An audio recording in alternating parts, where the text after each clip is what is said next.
been a while since we've talked about the Hawara Labyrinth, and today we are welcoming back Trevor Grassi to discuss kind of the latest, what's been going on. We were planning at some point of having a more in-depth look with some other people, but I think Trevor's got his hand on the pulse of the labyrinth. This is a fascinating topic simply because we're talking about an Ice Age relic, perhaps related to a civilization around 12,000 plus years ago, that has been kept in wraps simply because of its potential for opening the door to a whole new history of the ancient past. And we're going to talk with Trevor to get an update, not only on what he's been doing, some of the other people he's been working with, but also to kind of revisit the whole idea of the ancient Egyptian labyrinth and some of the fascinating scans that we've been seeing.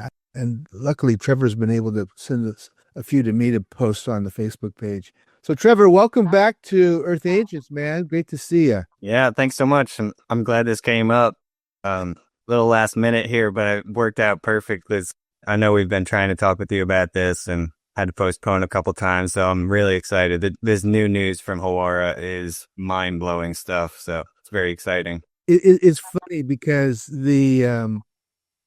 Carmen Bolter, Klaus Donna, they were talking to me way back in almost the infancy of Earth Ancients, I think back in 2016, 2017, about these scans that had been taken, but they couldn't produce anything. Either that because they had a non-disclosure agreement signed, or the powers that be, and we'll talk about them in a minute, were such that there was a fear of releasing this information back then. Yeah, they had done some scans with a company that was called Geoscan, and Lewis kind of recently cleared up some of the details about how that related, but it was kind of just, this company can scan down to 6 kilometers deep, they say, in their own presentations. But it wasn't quite as detailed as the scans we've just got recently. Right. So the basics of what happened was they got this one more rudimentary scan, which they did release, and I can share a picture of that in a minute. But that was in 2014. And at the same time, they wanted to do something much deeper and more detailed. And so they ended up getting this other scan done. But the other scan was, whoever ultimately decided that it should be withheld for 10 years. So they all signed NDAs. And that's the scan that only just came out like a month or two ago. Lewis finally released it. So now we can finally talk about that. But the original one with Geoscan, it was more rudimentary because it was really just based on these like contours drawn onto a 2D map. And then they were given the depths for them. So they extracted them out into chamber-sized, shapes in 3 dimensions. But it was it was rough, So they actually did this second scan with Tim Akers, and that's the really exciting stuff we can get into today. Let's kind of go back and give our listeners kind of an idea of what we're talking about. Herodotus, the Greek historian, claimed that this building was one of the great mysteries, even greater than the ancient pyramids on the Giza Plateau. And he noted them and apparently would walk through them. He says that they surpassed, this is a quote from him, surpassed the pyramids, meaning that they were exquisite. And then after that, there were Strabo, who was a Greek geographer, who also had a chance to get in there. And so for the other Greek noted individuals, some Romans wrote about them. And then we get to Flinders Petrie, the father of Egyptology. And I don't know what you know about his visible referencing of the labyrinth, but he must have seen something, right? He didn't get into a passage, but he must have seen a part of the floor or something. He actually got into the pyramid, and not into the labyrinth itself, but he was actually the only person we ever know of from all of history to get inside the pyramid itself and actually map out all the chambers in the pyramid, which was really important because we believe, everyone basically believes that's how you access the labyrinth itself, is through the tunnels in the pyramid. And he kind of burrowed in from the north end and connected into some of the central chambers, and then ended up finding the real entrance and digging out to there. But now that's all flooded. Everything inside the pyramid's flooded. So Petrie's map of the inner chambers is really the only thing we have to go on to understand how those chambers are laid out. Right. we've been talking about trying to get a submersible drone in there inside the water with a bright light that could go in and see and confirm all the chambers, he said too. But a team actually tried that at one point, and Lewis told me at least that they came to, right as soon as they got into the water, it was all just blocked up with stones, which might have been intentional, or maybe just people kept throwing, stones in there to show that it's water and make a splash or something. But basically, right as soon as the water starts, it's also blocked up with stones, so you can't even get a drone in there, unfortunately. But also, one other thing with him just quick is that he was basically the one who did all this work, which basically ended up leaving everyone believing that the labyrinth was gone. And so that was why no explorations happened for a really long time, basically until Lewis and Bill Brown. They both led these expeditions there, 2007, 2008, 9. But up until that point, everyone kind of thought the whole thing had been removed, that all the stones had been taken and there was nothing left of it. So it was only, 2008 or so that we finally realized, no, it's all still there. We were looking at the top of it. So Didn't Bill Brown do some work where he came up with a kind of a rough idea about how big the labyrinth was? Yeah, well, I could show you a few slides from his expedition quick if you want. Yeah, let's take a look. For those of you listening, I will also be publishing these on the Facebook page so that you can go through them and take a look.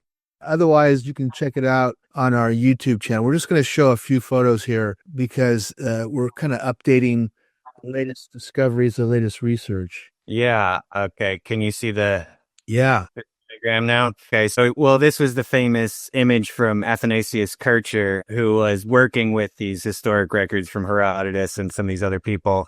But this is kind of one of the classic images of his conception of it.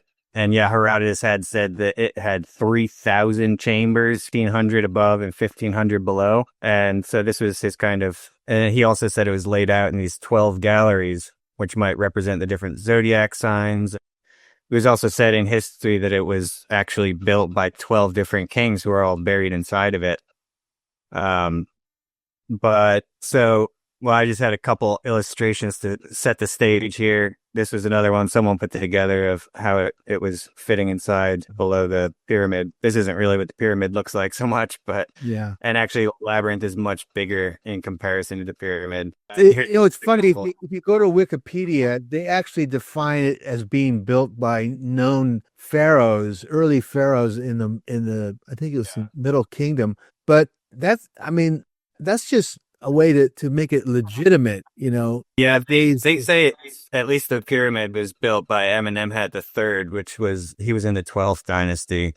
Right. So I think it's similar to, the 4th dynasty at Giza. They were probably more restorers of it. Or maybe if you worked on the pyramid, maybe he actually got down inside and did some restoration on the labyrinth itself. But we don't really have any absolute proof of who built the pyramid or the labyrinth. And most of the clues are leading me to say, as you said, this could be going way back to the very early time, way pre-dynastic. Pre-dynastic, yeah. So again, what is the rough dimensions, Trevor? I don't know. It's maybe, the part that's above ground is smaller than what the actual pyramid is. And that's part of what Bill discovered. So it's actually bigger than what we see. It goes underground quite a ways. And I'm not sure if I'd say this is roughly the equivalent of like the Dashur pyramids or Saqqara pyramids, not quite the scale of Giza, but all that's left of the pyramid today, actually, I'll show a picture in a second. Here you can see what the pyramid looks like. It's just a mud brick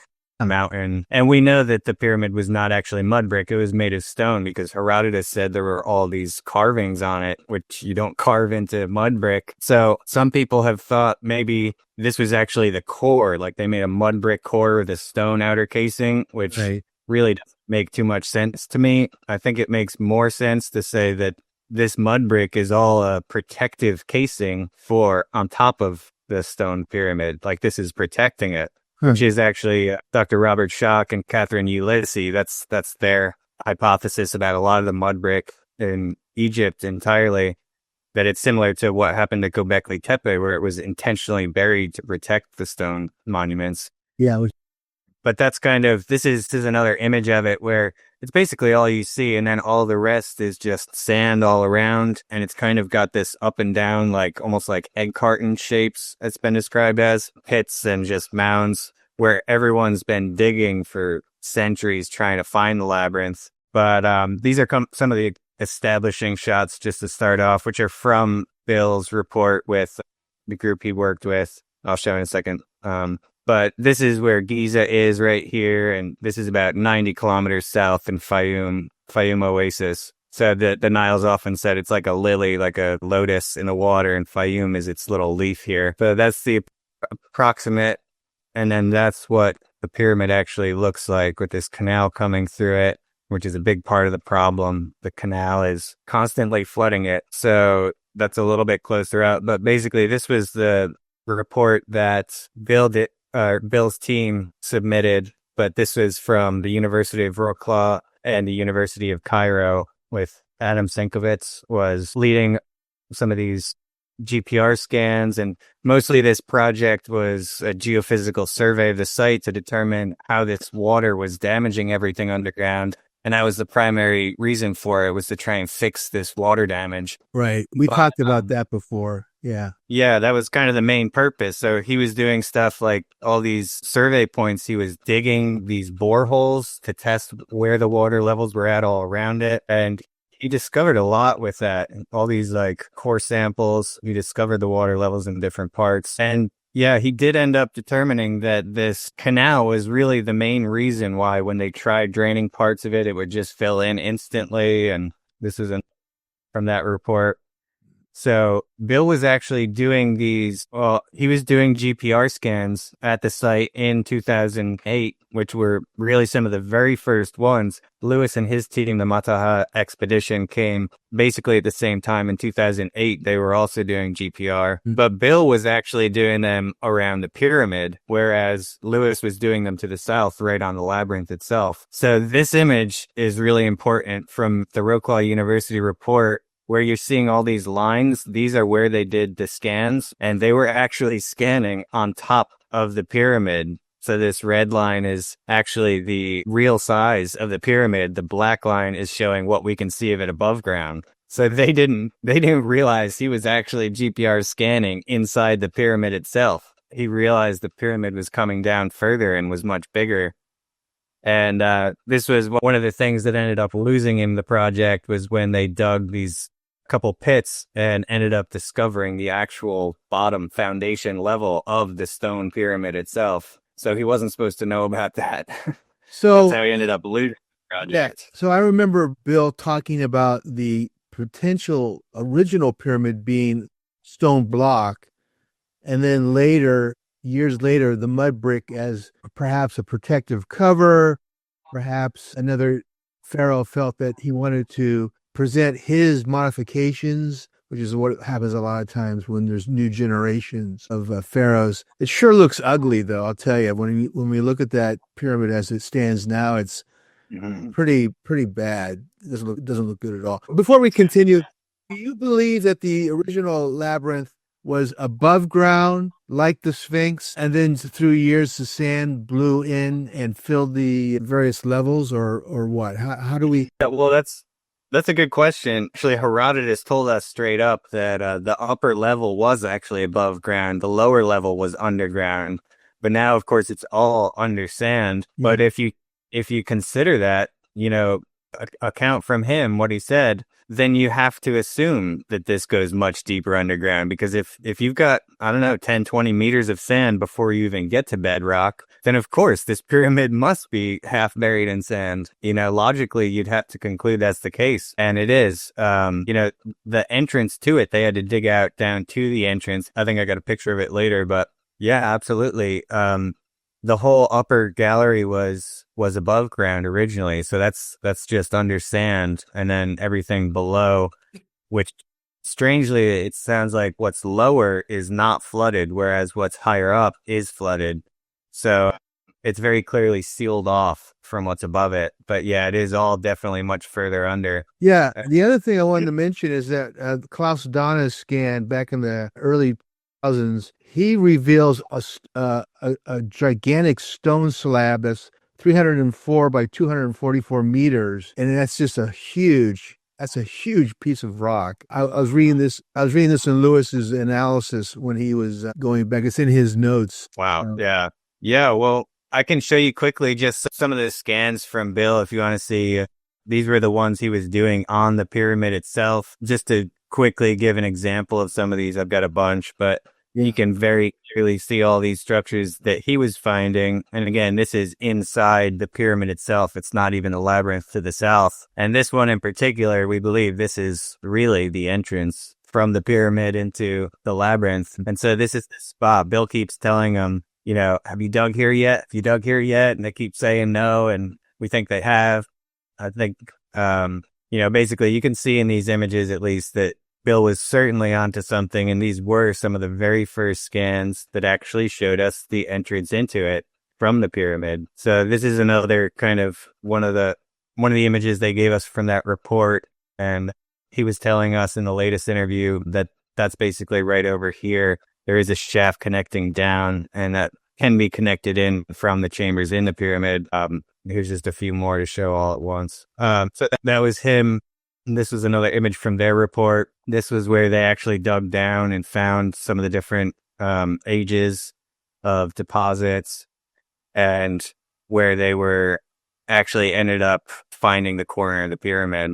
Wow. That was, basically right at, this even is saying 2008, but he started that project 2007. But 2008 was when you also had this report came out from Dr. Ali Abbas. He's the same guy who did all these GPR scans with Bill up at Giza just a couple of years earlier in 2006 with the National Research Institute of Astronomy and Geophysics. So they put out this report, or he did. Lewis gave his own report as well, but this one was part of the Mataha expedition with Lewis, and they ended up getting these other scans that were of the labyrinth itself to the south, and these are a couple of the images they got, which ended up showing much more of like a real grid-like pattern. And, you can see parallel patterns, lines, corridors, and things. I have to ask you, Trevor, in the middle of all this, obviously the scientists knew about the labyrinth. Why was Zahi Hawass denying its existence?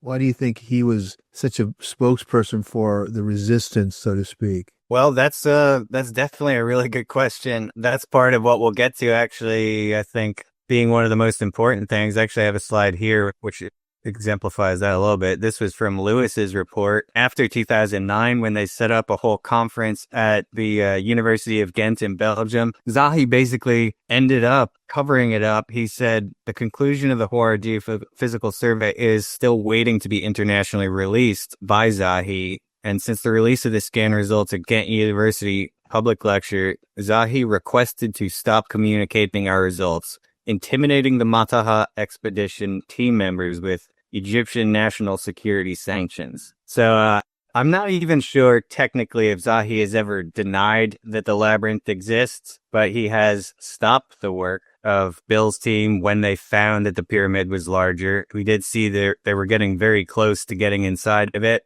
And so he accepted Bill's report about how to fix the water. This is in 2009, but also kicked them off the site, basically, handed the project over to this French team, I guess. And they didn't pursue the water issue. They didn't pursue the plan to fix it. So at the same time, Zahi's telling Lewis and his team they can't talk about all these scans they just did, which show the labyrinth itself. These were literally the first scans that actually showed the labyrinth. And Zahi's telling them they can't talk about it on grounds of national security. And so that has long been this question in everyone's mind, like, what are you talking about? National security? How does this threaten Egypt's national security? That's more like, it's more like historic security, changing history, admitting that there's an ice age.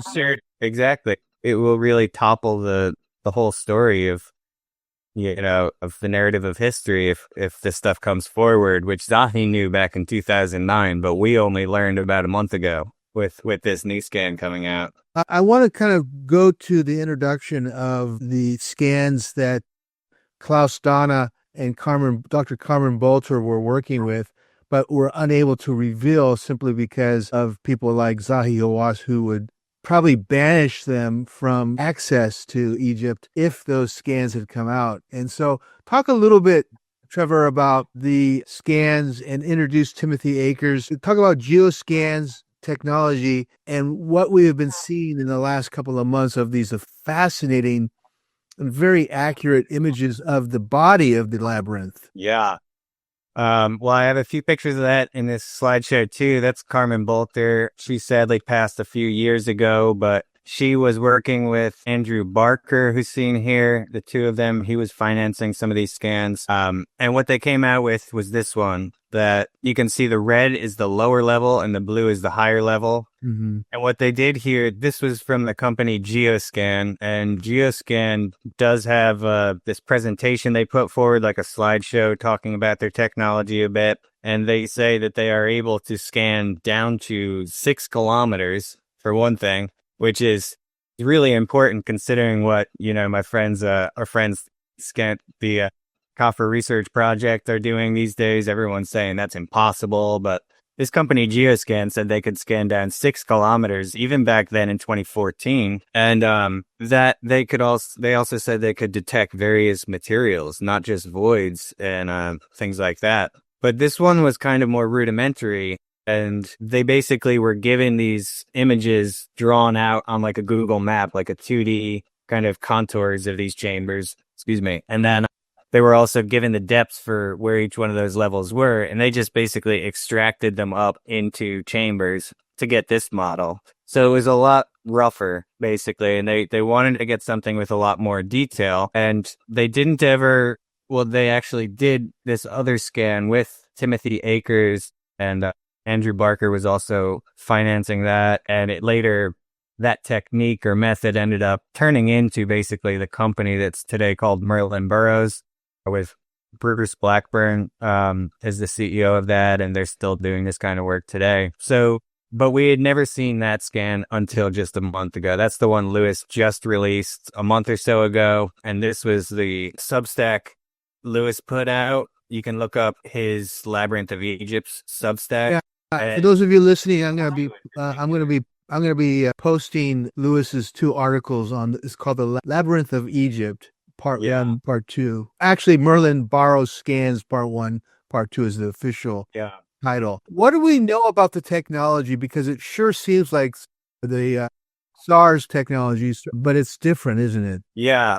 Well, here's the image. This one's actually the inversion, but this is the actual scan. So I'll put this up while we talk about it. It is similar. This, as well as geoscans, both of these were done by satellite, for one thing, which is very different from the on-the-ground techniques like GPR and electrical resistivity and magnetometry and that kind of thing you can do right on the ground, which is mostly what Lewis was using, several of those different ground techniques. But this one obviously was giving us much more exact detail about what's down there. And for the most part, the real secret stuff about this technique is still proprietary. It belongs to the company. They haven't given the exact secret formula for how to do this, but they are doing it and proving they can do it and, getting testimonials, that kind of thing. Basically, Timothy Akers, he was working with his old friends in the British military, like intelligence community. They were working at a Harrogate at this base that was basically had the top UK's military technology. They'd been using this kind of thing to like track submarines through the water just based on the ripple patterns left in the water behind it. Things that were really amazing technology, super sensitive equipment. And he started using it for this archaeological project. He got his friends in the military to use their filters and things to process this image. And so it's very, very, I don't know, it's very legitimate, let's say, as far as some of these other techniques are a little bit more. People are asking exactly how did this work? What are they doing? What's their formula? But this one, we're using like top British military equipment and experts in the field looking at it. Let me stop you for a minute, Trevor. Let me just stop you just for a second. I wanted to know that since these have been released in the last month or so, has anyone in the Egyptian Antiquities Department, including Zahi Hawass, looked at them and made any comments? Because these are very sophisticated and they're 10 years old. These images are 10 years old. Yeah. Do we have any response? I've not heard of any public response to this discovery yet from Zahi or anyone in the ministry. Really, the only people who've been talking about it were, well, me and Lewis and Bill. Ben Van Kerkwick, Johanna James covered it. You've been talking about it. Friend Mike Rixiker has been talking about it a little. We basically haven't gotten the story out until, my interview I did recently. It's called Hawara Rising. So that's with Bill Brown and Louis Decordier both describing this discovery. Yeah. But it really hasn't gotten out to the public very much, which is another reason I thank you very much for covering it here today, because Louis hasn't done any interviews in many, many years. This is the only one he's done about this new material, and it's a deep dive 2-hour interview that I really recommend everyone checks that out, Hawara Rising. But I haven't heard any response, any official response from the ministry. We were talking about, me and Bill and Lewis are all teaming up to push for a excavation and restoration and preservation project there today. Yeah. So we do want to get this out, and we would like to hear from the ministry, but we are, asking if we can try and do a project there now. So do you think we'll hear from think them that soon. you're possibly outing them unceremoniously, or you're outing them and saying, "Look what we found. The cat's out of the bag. These images show the multiple levels of the labyrinth, the details also of the interior structures and so on. You can't hide it anymore." Is what you're basically saying. And so in your mind, what would you say would be the reason they're being quiet? Well, yeah, it's kind of like, what can they say? They're doing the classic ministry thing where they just make no comment whatsoever. They just pretend it's not there. They just, like, they don't see it, because obviously you can't deny this. You got, British military intelligence equipment, like, showing us something this detailed. Of course it's still there. They can't deny that. Yeah. So, we are just starting to see the reason for Zahi telling us this was a matter of national security, because in this articles Lewis put out, he's telling us a lot of information about what they found inside that further confirms, that the ministry has no right to keep hiding this and pushing this away, because I don't know, for one thing, it confirms why Zahi called it a matter of national security, because of this object that was discovered in the center, we could get into in a second. It also, it's like I've been pointing out, I'm not trying to start a fight with Zahi. I want to get along and cooperate, but he has had this report from Bill Brown in his hands since 2009 that explains exactly how to fix this water damage problem, how to lower the water table, how to get in there, document it all, and excavate. And Zahi has not acted on that report. He accepted it, but he never put it into practice. He's basically been letting the labyrinth get damaged since 2009, when he has a plan of how to fix it. So it's really making him look pretty weird, as he's still denying this or not commenting on it. He knows what's down there. That's pretty clear by the fact that he was threatening him with national security sanctions, but he hasn't done anything to stop the active damage to it all. Herodotus was telling us about paintings down there and things like that. That's really going to get destroyed by this water. And it even kind of indicates a much earlier intention to cover it up, because this canal was literally built straight through it. That was in the 1820s. And it was by a French Freemason had done that, who was probably tied in with Napoleon, who was there a few decades earlier. And I think they might have found some of this stuff and wanted to keep it covered up. And that might be why they built this labyrinth, or the canal going right through it. So there's a lot of very clear signs of a conspiracy to suppress the information of what's down there. And for the first time, we're starting to see all of the evidence that really lines that all up and shows us the connections. Do you really believe that you have a chance to have a team, pull a team together to actually do excavations based on what we know about it? Because if it does reveal that there's evidence of an earlier, very sophisticated civilization that built the labyrinth, that's just going to throw the history books out the window. Yeah. Well, as Timothy describes this, and this is the image of Timothy, that's Timothy Akers and Bruce Blackburn. He's the CEO of Merlin Burroughs today. They're looking at it. But he's really the guy who did this scan and got us all this information. And he was talking about, he was pointing to different parts of it and giving us a little bit more information where you can see right here, actually, for one thing, he was telling us that a lot of this is actually inverted from what we see it as. He said actually the yellow and red is the upper part, and then it's deeper as it comes to the dark blue. So it's kind of the opposite of what we're seeing. These are actually the voids going down.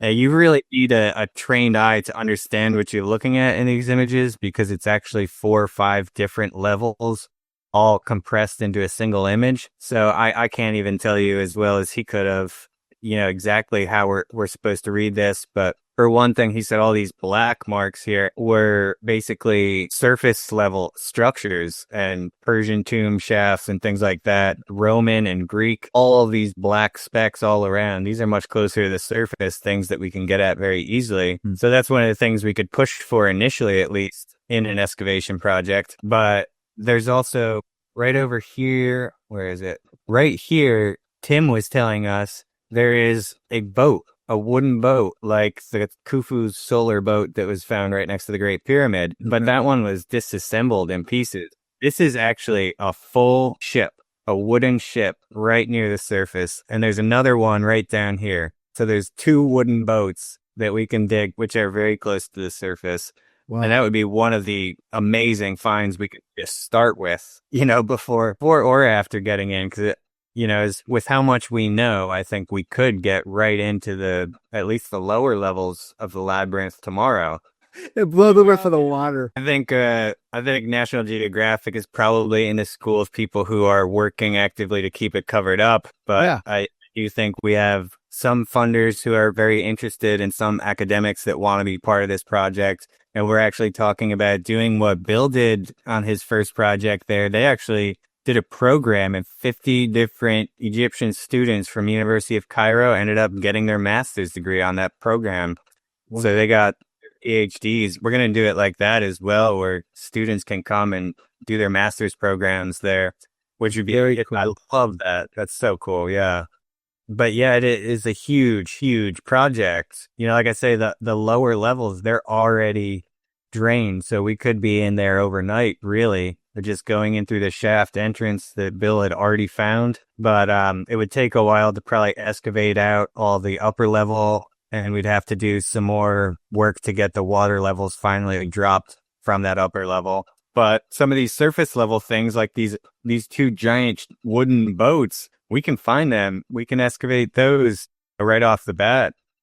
And that's very, very exciting just in itself. That's not to mention what they found in the middle here, which is, for one thing, this central corridor here with all this large gallery. Tim was describing this as, where's the image? Here he was saying all layers converge at this central corridor avenue. He added like the atrium of a shopping mall where you can see all floors from one vantage point, all consisting of a massive space 40 meters wide and no less than 100 meters long. My personal interpretation, Tim said, is that the entire hall was constructed to house a centrally positioned freestanding object about 40 meters long. So this hall, I found this picture of a shopping mall just to give an idea. It's like you have all these different floors coming in together in this central gallery, and right in the middle of it is this huge 40-meter metallic object he described. And I can show a little more of that in a second too, but basically that object was right in this chamber right here, right under this black mark, basically. When they say object, what is the guess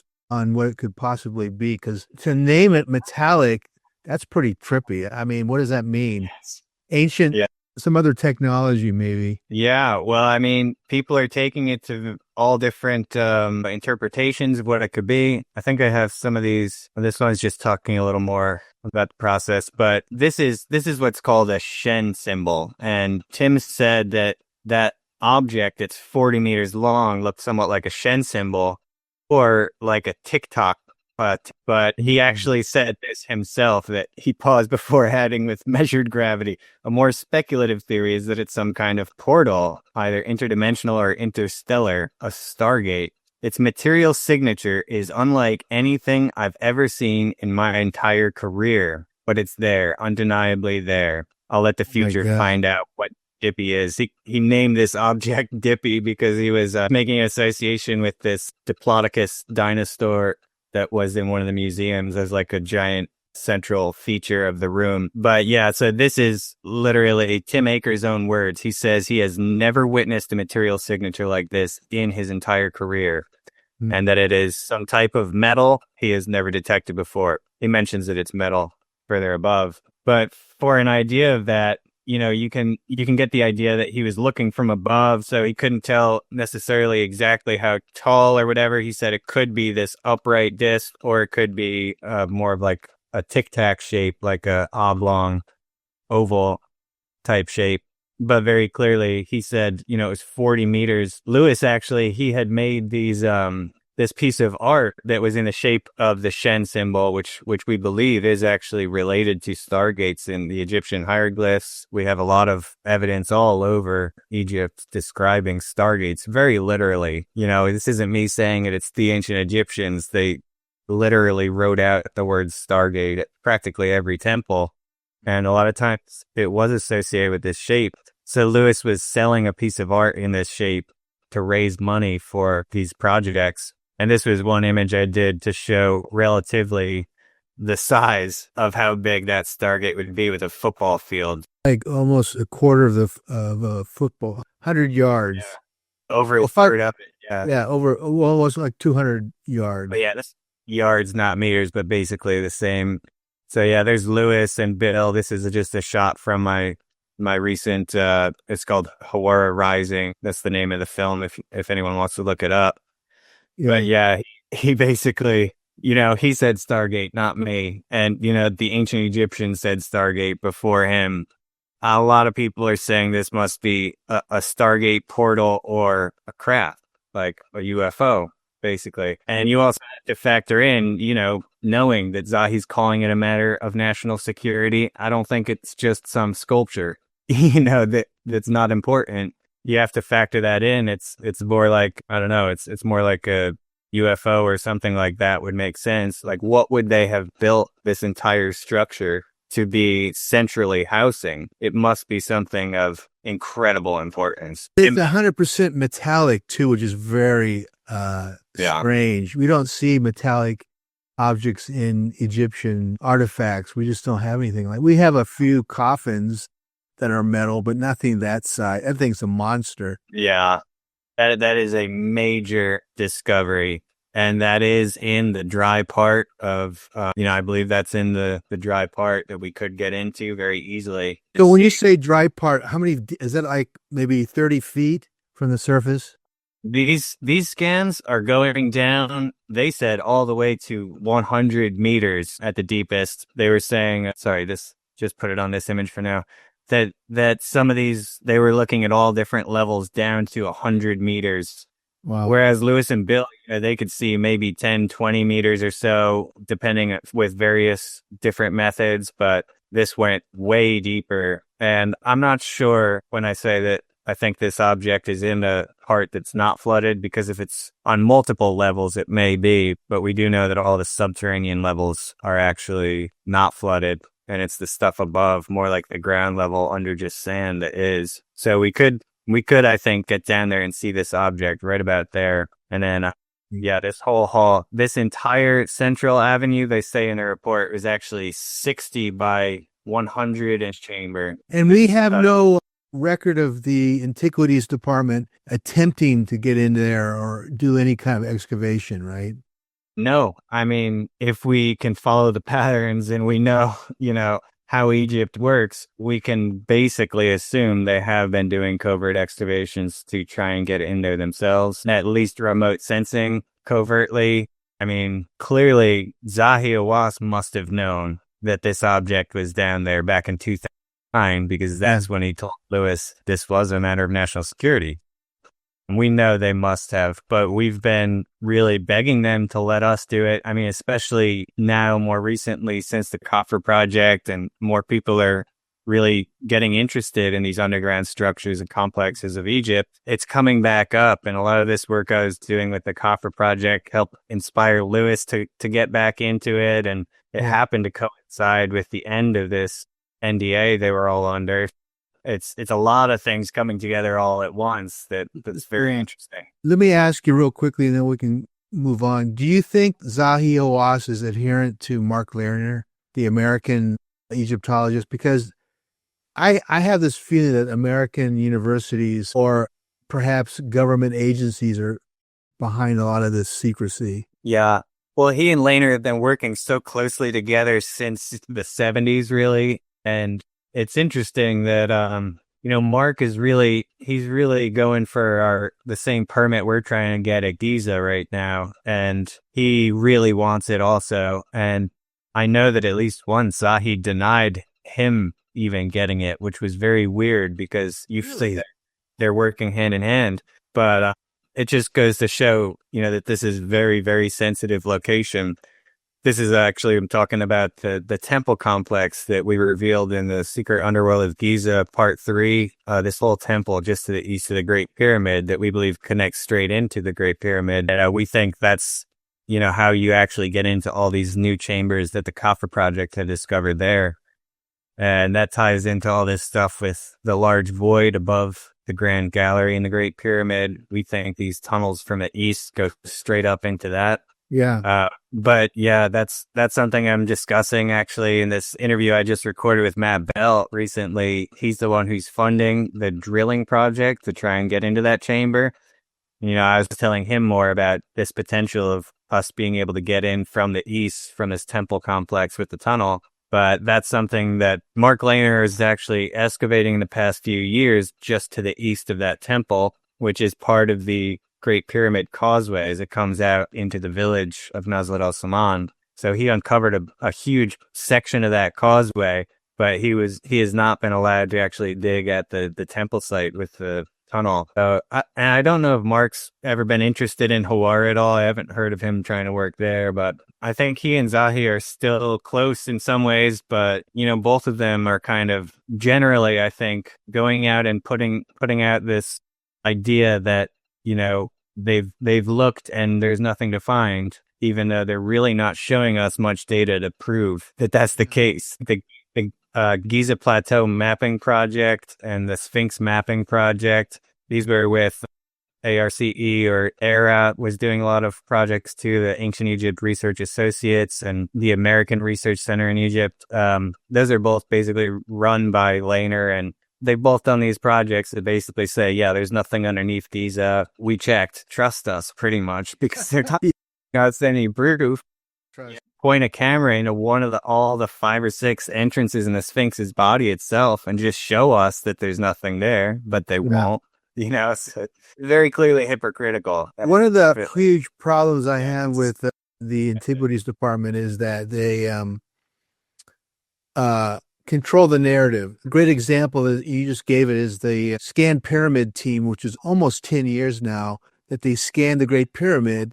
They revealed this corridor above the entrance. They identified the huge space above the king's chamber and said the next step would be to cut a hole in to see its size. We have never heard the follow-up or the full report from the Scan Pyramid team because of the national security kind of BS or whatever. And, it's a problem. And that's why I think anybody independent like yourself who wants to go and do some digs or get a permit to do some scans with some technology, one of the provisions is that, sure, you can do all the work you want, but we release the data. Mm-hmm. And that's where the problem is. Yeah, and that's what we're worried about. If we do even get a permit to, excavate this temple and go through that tunnel in there, if it's an official permit with the ministry, they are going to censor the report, so we would have to, be fighting to really document it accurately.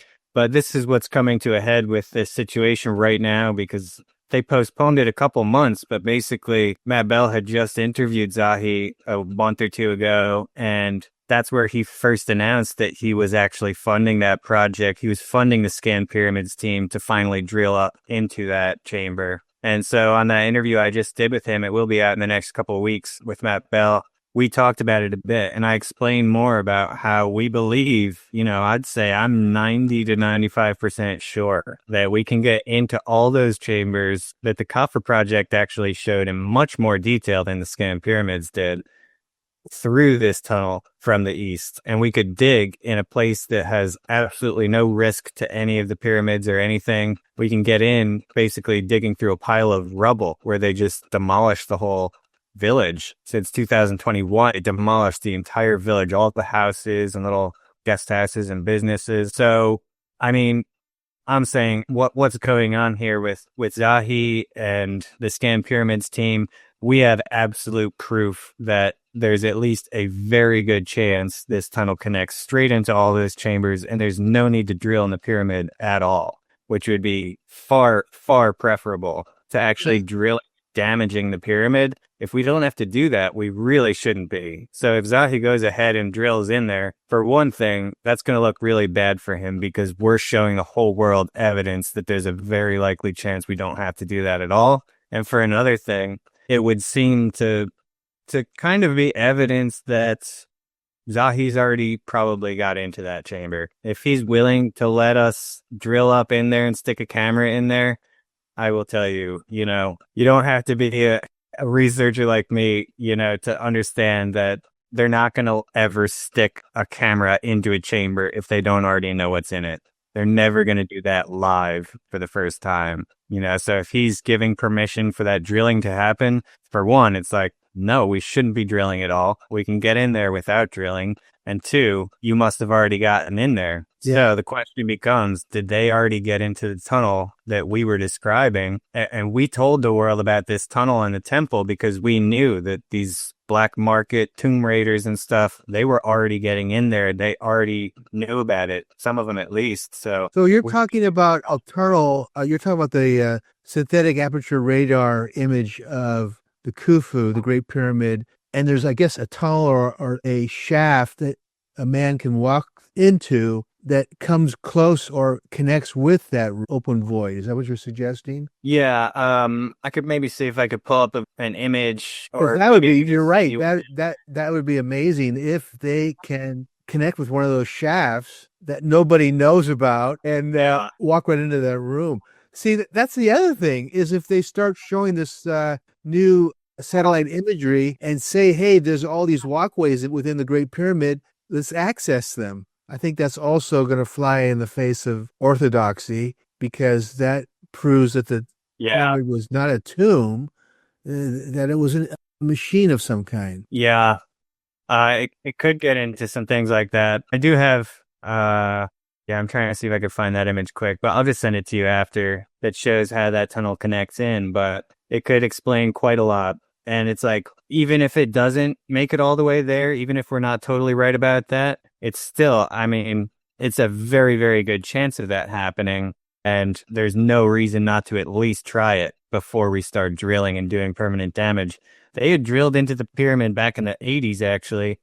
And this was another covert operation, but they ended up breaking through this stone and sand started pouring out. And they didn't know what to do. They had to plug it up. They were like, they could have been damaging the pyramid in a big way if that sand poured out. It was actually sand that was from nowhere nearby either. It was very specific imported type of sand that was used for some specific reason. So it's like, it's very risky to go drilling around in the pyramid. We really should avoid it if you can. So even trying that is inexcusable. While we're on the subject of the Khufu pyramid, nothing new has come out of the Antiquities Department or by any professional Egyptologist about the rooms, the shafts, the canals, the tunnels that were revealed by the SARS team. And that scan was revealed in 2022. So it's been a few years since that has come out. And to my mind, those scans revealed that the Great Pyramid is some kind of machine. Isn't that the general consensus? Yeah, well, that was just the interior of the Great Pyramid. And of course, this year in March, they released all these other images that really more so were speaking probably to the idea that being components within machinery of the pyramid, something I've been talking with Chris Dunn a lot about. I think we're going to have a conversation about that pretty soon. But yeah, that's a big conversation to have as well. It's very similar to the things that were underneath Tesla's tower, for example. These spiral staircases grounding very deep down into the earth and into the aquifers below. Certainly, it gives us a lot of new information to start comparing to Chris Dunn's model of the Giza power plant. And all these other people have similar theories, a lot more evidence now for us to look at. Hey, let's go back to Hawara real quickly and talk about this omega-shaped moat that is blowing. Okay, could I take a real quick pause for a second? Yeah, go ahead. Okay, so I'll ask you again. We'll just move forward from regarding the omega. So let's jump back to the Hawara Labyrinth and talk about a new photo that's been released probably in the last, I want to say, 3 or 4 weeks, which is of this omega-shaped, and they're calling it a moat. And I can't remember if Lewis is the one who called it a moat, or it goes all the way back to Akers, who defined it as a moat. But what do we know about this? Yeah, well, he's talking about this big ring around the whole thing. And like we were talking about, the Shen symbol, this is kind of what it looks like. And it's got this little binding on the bottom. It's like an omega symbol that's connected at the bottom, basically. Right. And that's what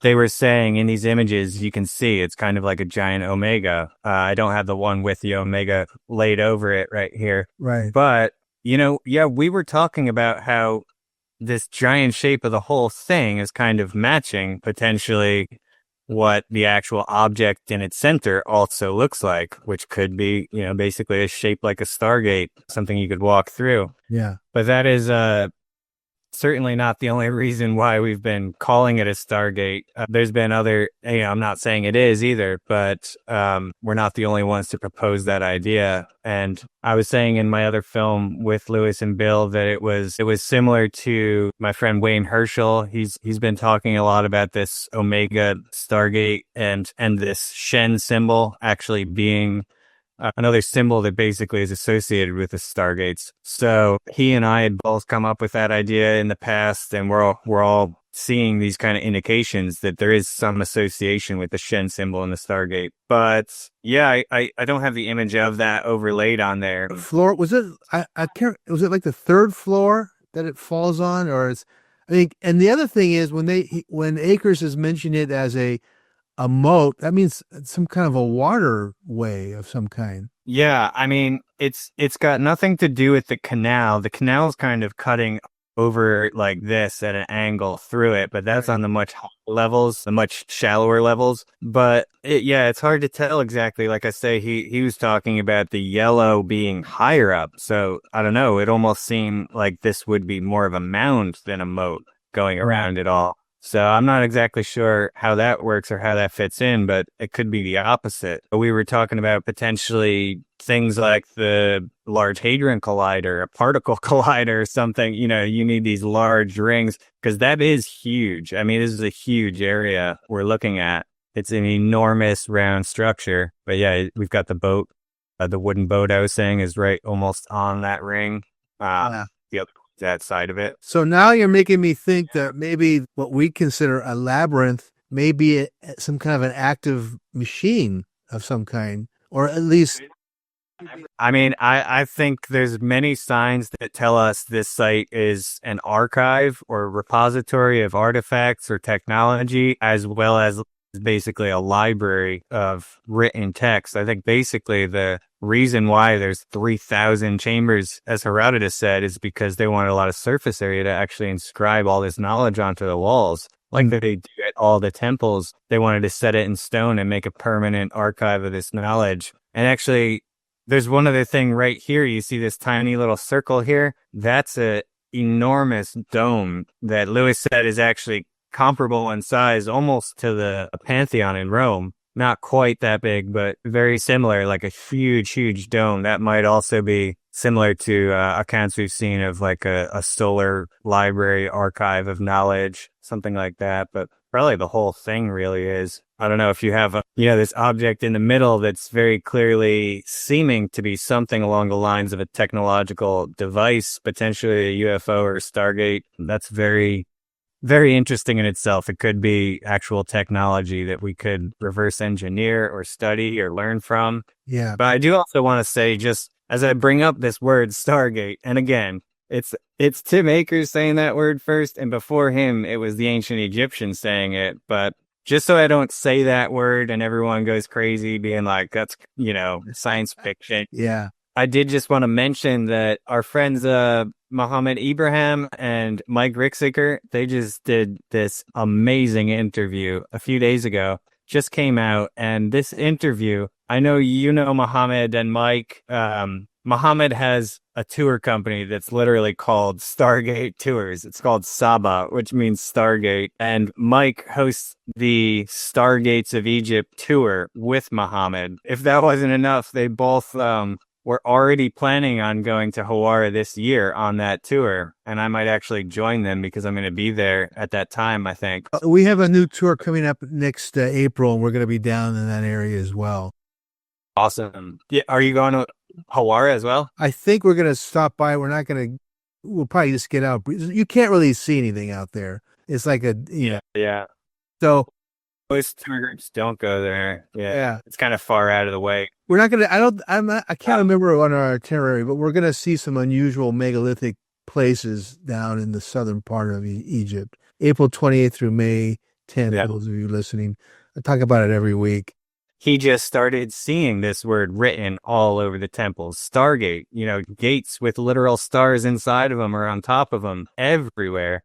And he couldn't deny what he was reading on the walls. It says Stargate. But in this interview, I couldn't believe it. He was on fire. I'm telling you, he was dropping stuff I had never heard before. I think it's all going to be in his second book that he's working on now. But he told Mike, talking about this, a couple things. Like, first, that there were these 5 or 6 different Stargate kings or operators or keepers who had access to that technology. He said recently he's found actual hieroglyphic accounts on the walls of descriptions of the Stargates, descriptions of how to actually use them, like a Stargate instructional manual. Really? Destinations in other star systems. And he said he had evidence that the Lahun Pyramid, which is right next to Hawara, he said at least there were a lot of legends and stories that this was a UFO port, that UFOs would land there. He said that he'd found evidence the Egyptians had visited the moon. And then he said that time and following the research he's been doing, I've been on the Stargates tour even one day. He called me up when I was there and he said I could just join for one day, which is actually when I first met Mike. And, I've been following it pretty closely, but he dropped so many bombs in this one. It was like, he's been working on that Stargate book. He's almost finished with it. I hope that he can get it published in the Americas, though.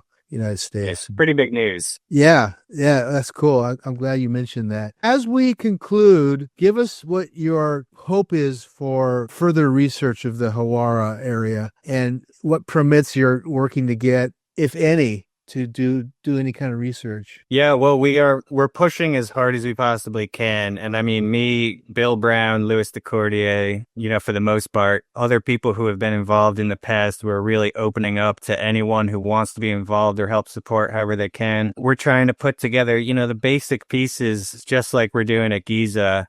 Bill and I are doing at Giza, but Louis is more spearheading this push for a project at Hawara, and we're both helping him with that. But basically, yeah, we need the funding and we need a university affiliation, an archaeologist to be associated with it.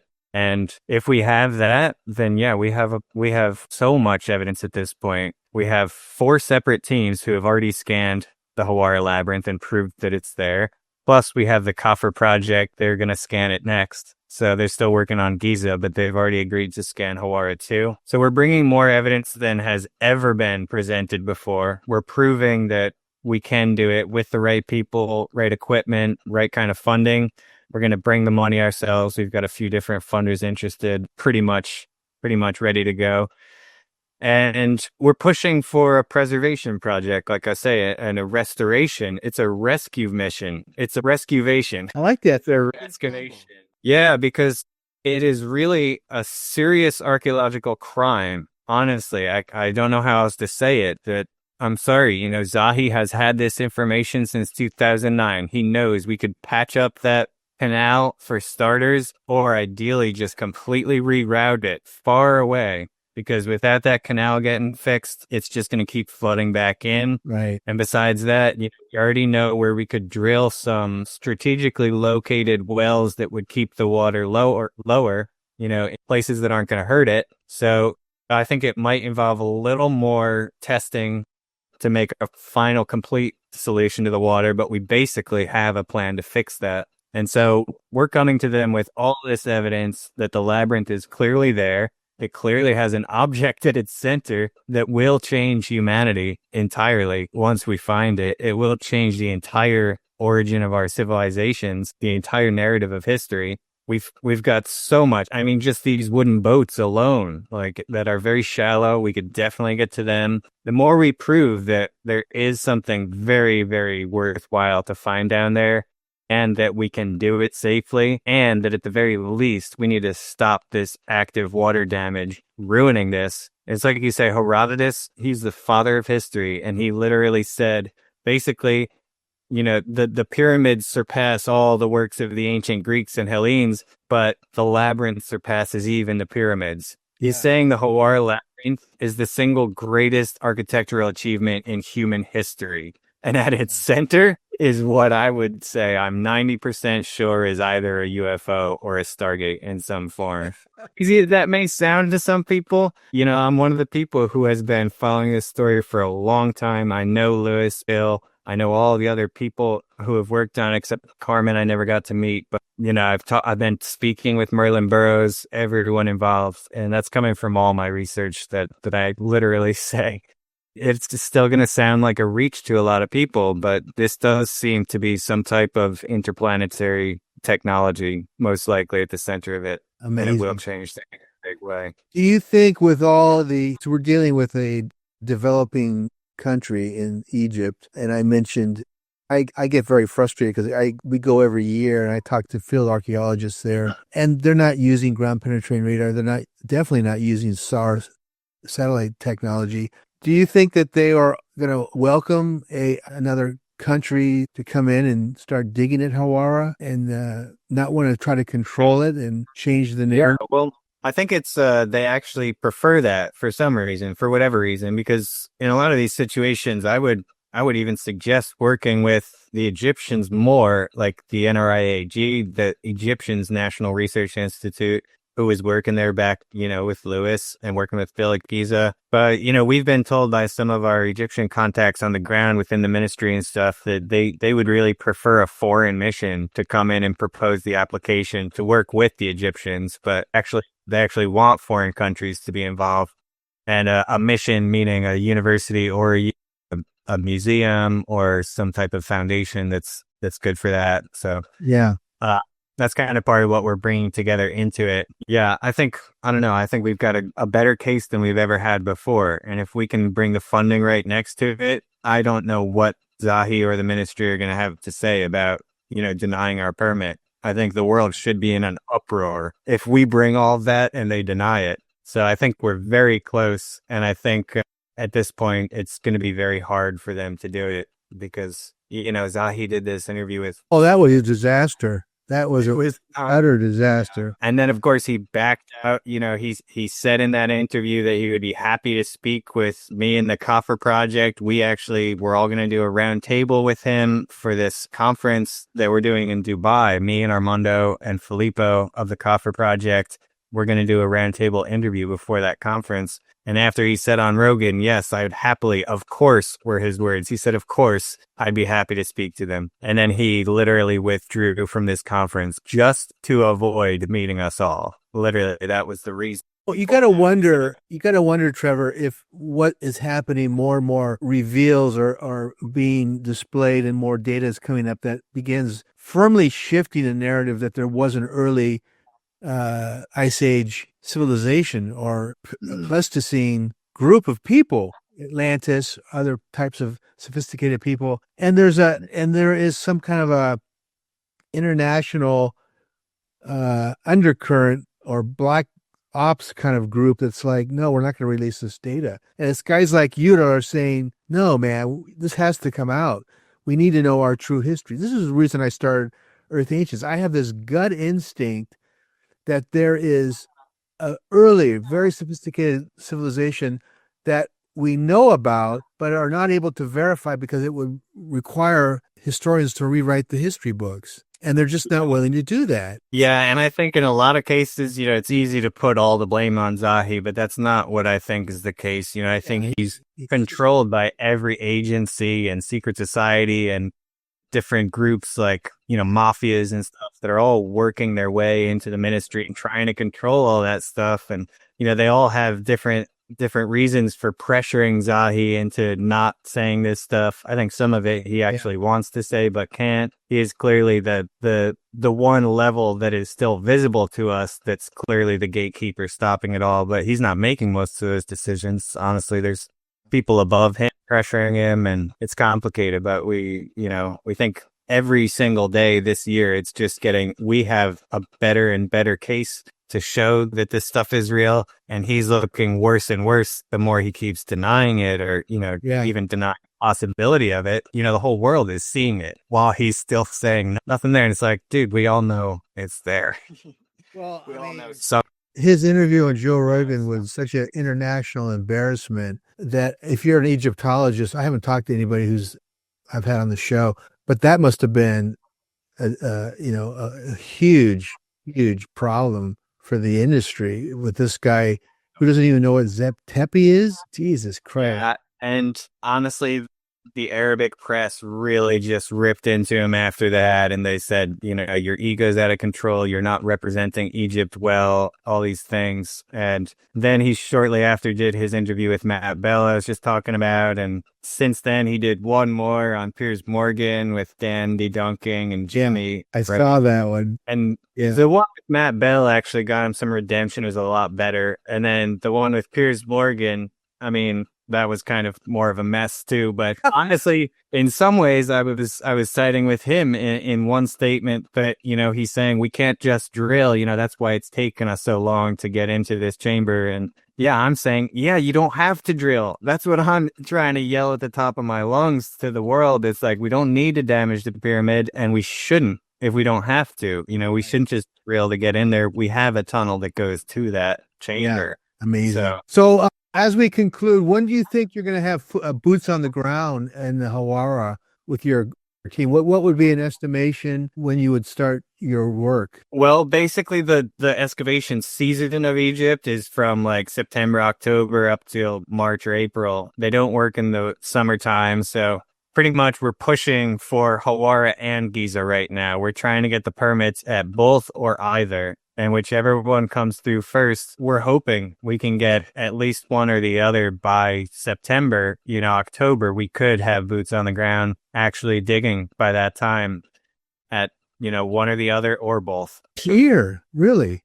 It could happen. I mean, that's, we've been pushing for that all year. That's been the goal. I mean, even if it took a little longer, we could start by the middle of the winter potentially, but if we don't get it really together very soon, we're not going to be able to do it for this season. For the one at Giza, we know there's 3 other teams trying to get that permit. And so there's a real sense of urgency to try and get it now, because whoever gets it for years to come. So before we were kind of just like, well, let's push for it until we get it. But now it's like, wow, we better get it, or humanity loses. If I don't know who these other teams are, but I don't think there's anyone who's really going to, fight as hard as we would to create a project with integrity where we can actually show the world what's really there before, it's all raided and taken out. Right.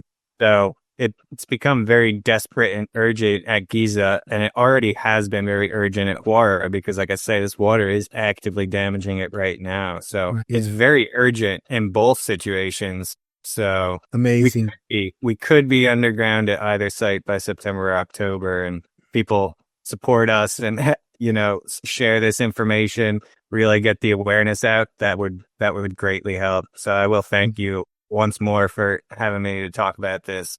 Yeah, no, thank you for joining me, Trevor. I want to mention for those of you listening, Trevor has an excellent YouTube channel. We spoke a little bit about some of his latest videos, but they're well done, very, very informative. And other than the YouTube channel, give us your other contact points. You can have a Facebook page. What else? How can people get a hold of you? What's your website? I'm on Facebook, Trevor Grassi. I'm on X a little bit, Trevor Grassi, and that's the name of my YouTube channel as well. It's just my name. I have a website that I just got on a private server, so I'm starting to put some stuff on, but it really doesn't have too much yet. But that's called opusmagnum.org. And we also I have a Facebook group called Opus Magnum Group. So I share a lot of stuff there, and anyone can share stuff related to it. And said about a lot of this. Yeah, you live your passion, dude. That's cool. There's also a Facebook group that's called Labyrinth of Egypt. That's Lewis's. He's had that for a long time, and that's got a lot of updates. It's really important to follow if you're into Hawara, and also Lewis's Substack. I think you'll put a link to that, I'm sure. Substack, yeah. For those who are listening, I am going to have all of Lewis's articles. Well, I think I'll have two, part 1 and part 2, available to read on the Facebook page. Go to Facebook, go to Earth Ancients, and you'll see the information. I'm also going to post some of the photographs that Trevor was featuring today, so it should be available fairly soon, within the next 24 hours. Hey, Trevor, thanks for coming on at the last minute. I really appreciate it, man. Absolutely. Yeah. Thanks so much for having me. It's great talking with you again. I know we kind of covered this when we first came on, but that was just an audio interview. So it's nice to show some of the images. And thank you so much for having me. It's awesome.